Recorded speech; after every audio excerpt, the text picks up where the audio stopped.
T time हो या बच्चों का लंच बॉक्स, आप मूंगफली से बने हुए ये बहुत ही टेस्टी, बहुत ही मज़ेदार स्नैक्स बच्चों को बना के दें, जो खाने में बहुत ज़्यादा टेस्टी लगते हैं। एक बार बनाएं और 2 हफ्ते तक रख रख कर खाएं। ये इसी तरह से कुरकुरे और बहुत ही मज़ेदार से रहेंगे और घर में सबको बहुत पसंद आएंगे। तो सर्दियों में ये स्नैक्स बहुत ही ज़्यादा मज़ेदार लगते हैं। चलिए चलते हैं इन मज़ेदार से स्नैक्स की रेसिपी की तरफ।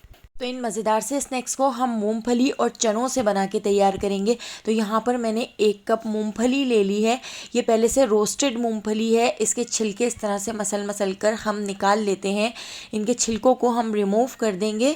आपके पास इस तरह का स्पाइडर स्पून हो जिससे हम पकौड़े वगैरह फ्राई करते हैं, तो इसमें आप इस तरह से इसको डालकर इनके छिलकों को रिमूव कर सकते हैं।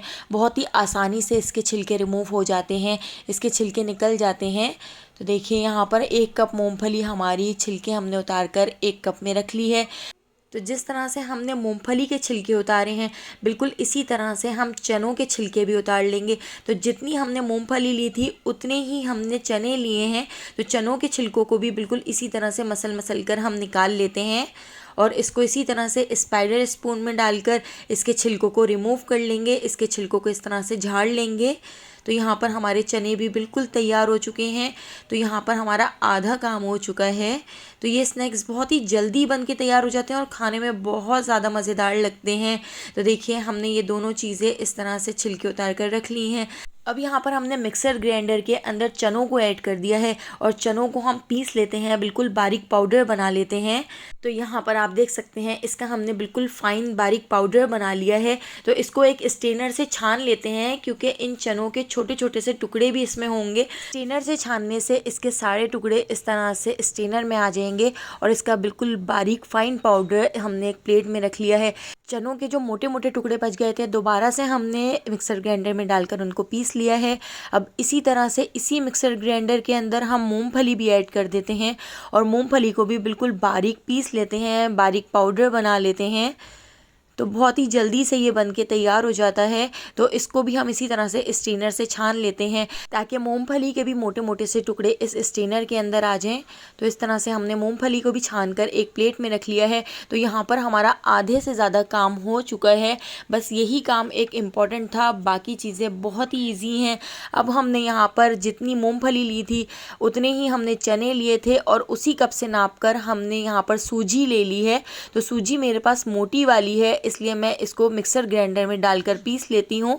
तो सूजी को भी हमने बिल्कुल फाइन बारीक पाउडर बना लिया है। तो सूजी को भी हम इसी मिक्सचर के अंदर ऐड कर देते हैं और इसको मिक्स कर लेते हैं। इन स्नैक्स की एक ख़ास बात यह है कि आप इनको ज़्यादा बनाकर रख सकते हैं और 2 हफ्ते तक आप इनको रख रख कर खा सकते हैं। आप इनको स्टोर कर सकते हैं, ये बिल्कुल भी ख़राब नहीं होंगे। तो इस मिक्सचर को मैं एक बड़ी प्लेट के अंदर निकाल लेती हूँ। अब हम इसके अंदर थोड़ा थोड़ा पानी ऐड करेंगे और इसका एक पेस्ट बना लेंगे। तो हमने जो पेस्ट बना के तैयार करना है वो बिल्कुल भी पतला नहीं होना चाहिए। हमने एक थिक सा पेस्ट बना के तैयार कर लेना है। तो थोड़ा थोड़ा पानी ऐड करके हमने इस तरह से इसका पेस्ट बना लिया है। तो यहाँ पर आप इसकी कंसिस्टेंसी देख सकते हैं। हमें इस मिक्सचर की कंसिस्टेंसी इस तरह की थिक सी रखनी है। अब हम इसके अंदर ऐड कर देते हैं कुछ मसाले। तो यहाँ पर हम इसमें ऐड कर देंगे 1/2 टी स्पून नमक। नमक आप अपनी मर्ज़ी से कम या ज़्यादा कर सकते हैं। 1/2 टी स्पून हम इसमें हल्दी पाउडर ऐड कर देंगे, इससे बहुत ही अच्छा सा कलर आएगा। 1/2 टी स्पून लाल कुटी हुई मिर्चें हमने इसमें ऐड कर दी हैं। 1/2 टी स्पून हम इसमें ऐड कर देंगे पिसी हुई काली मिर्चें। 1/4 टी स्पून हम इसमें हींग ऐड कर देंगे क्योंकि हम इसको फ्राई करेंगे। तो फ्राई होने वाली चीज़ों में आप हींग ज़रूर ऐड किया करें। 1/2 टी स्पून अजवाइन हमने इसमें ऐड कर दी है। 2 टीस्पून भर के हम इसमें ऐड कर देंगे सफ़ेद तिल, क्योंकि सर्दियों का मौसम है और सर्दियों के लिए ये रेसिपी बेस्ट है। मूंगफली से बनने वाली ये रेसिपी है, इसलिए हमने इसमें तिल भी ऐड किए हैं। तो 2 टीस्पून भर के आप इसमें तिल ऐड कर सकते हैं और इस पूरे मिक्सचर को हम दोबारा से अच्छी तरह से मिक्स कर देते हैं ताकि सारे मसाले इस मिक्सचर के अंदर अच्छी तरह से मिक्स हो जाएँ। इसको कवर करके आधे घंटे के लिए छोड़ दिया था। आधे घंटे बाद आप देख सकते हैं सूजी कितनी ज़्यादा फूल चुकी है और ये पहले से ज़्यादा थिक हो चुकी है। तो यहाँ पर हमारा मिक्सचर बिल्कुल रेडी हो चुका है। इस तरह की कंसिस्टेंसी का मिक्सचर हमें रखना है।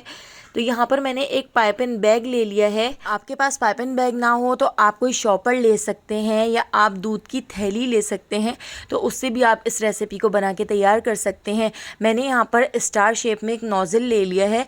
अगर आपके पास नोज़ल ना हो तो आप सिंपल तरीके से इसको बना के तैयार कर सकते हैं। जिस तरह आप जलेबी बनाते हैं तो बिल्कुल उसी शेप की आप इसको बना सकते हैं, लेकिन मैंने इसको अच्छा सा शेप देने के लिए स्टार शेप की नोज़ल ली है। अब हम इसके आधे मिक्सचर को इस पाइपिंग बैग के अंदर भर देते हैं। आधा आधा करके मिक्सचर हम इसमें भरेंगे और इसके स्नैक्स बना लेंगे। तो अभी हमने आधा मिक्सचर इसके अंदर भर दिया है और इसके स्नैक्स बना लेते हैं। तो दोस्तों, अगर आपको मेरी ये रेसिपी पसंद आ रही हो तो लाइक करना बिल्कुल भी मत भूलिएगा, क्योंकि ये रेसिपी बहुत ही ज़्यादा मज़ेदार है और बहुत ज़्यादा टेस्टी बन के तैयार होती है। तो इस तरह से पाइपिंग बैग के अंदर आप देख सकते हैं मैंने आधे मिक्सचर को भर लिया है। अभी आप यहीं पे इसकी प्रैक्टिस कर लें ताकि आपको इस स्नैक्स को बनाने में मुश्किल ना हो। तो देखिए कितना इजी तरीके से ये स्नैक्स बनकर तैयार हो जाता है। इस तरह से आप इसको गोल गोल घुमाते जाएं और इस तरह से जलेबी शेप के आप इन स्नैक्स को बना के तैयार कर सकते हैं। तो इसी तरह से देखिए, इस चमचे को पहले मैंने ऑयल में रखकर गर्म कर लिया था।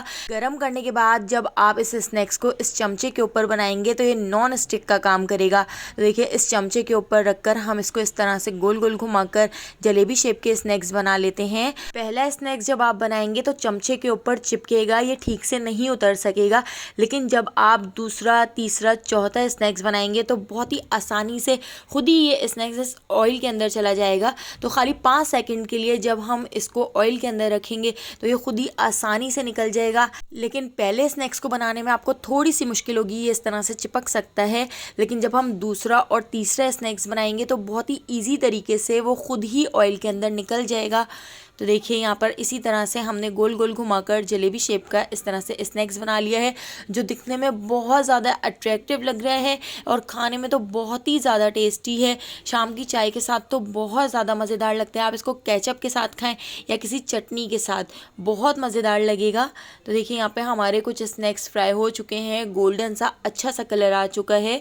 जो स्नैक्स हमारे तैयार हो गए हैं उनके ऑयल को इस तरह से झाड़ कर हम निकाल लेते हैं। इसी तरह से सारे स्नैक्स बना के तैयार कर लेंगे और जो हमारा बचा हुआ मिक्सचर था वो दोबारा से हमने पाइपिंग बैग के अंदर भरकर इसी तरह से इसके स्नैक्स बना के तैयार कर लिए हैं। तो देखिए कितने ज़बरदस्त लग रहे हैं। आज से पहले आपने मूंगफली से बने हुए ये बहुत ही मज़ेदार से स्नैक्स कभी ट्राई नहीं किए होंगे और ना ही कभी देखे होंगे, तो एक बार इस रेसिपी को ज़रूर ट्राई कीजिएगा। देखिए, ये स्नैक्स चमचे के ऊपर से कितना आसानी से खुद ही उतर गया। तो यहाँ पर सिर्फ 5 सेकंड के लिए आप इस स्नैक्स को ऑयल के अंदर रखें, ये खुद ही इसके अंदर से हट जाएगा। तो बिल्कुल इसी तरह से हमने सारे स्नैक्स बना के तैयार कर लिए थे। मैंने ढेर सारे स्नैक्स बना के तैयार किए थे, क्योंकि सर्दियों में मेरे घर में ये स्नैक्स बहुत ज़्यादा शौक से खाए जाते हैं और मेरे बच्चे ये स्नैक्स लंच बॉक्स में भी लेकर जाते हैं। तो इसलिए मैंने ये ज़्यादा से स्नैक्स बना के रेडी कर लिए थे। तो चलिए अब हम इनको डिश आउट कर लेते हैं। देखिए, मैं आपको चेक कराती हूँ कितने ज़्यादा क्रिस्पी और कितने मज़ेदार से स्नैक्स बन के तैयार हुए हैं। रेसिपी पसंद आई हो तो लाइक, शेयर और सब्सक्राइब करना बिल्कुल भी मत भूलिएगा और बेल आइकॉन के नोटिफिकेशन को ज़रूर ऑन कीजिएगा, क्योंकि डेली मैं बहुत ही मज़ेदार सी रेसिपीज़ आपके लिए लेकर आती हूँ। तो उन सारी रेसिपीज़ का नोटिफिकेशन आपको फ़ौरन मिल सकेगा और आप मेरी सारी वीडियोज़ वॉच कर सकेंगे। आने वाली वीडियो तक मुझे दीजिए इजाज़त। अल्लाह हाफ़िज़।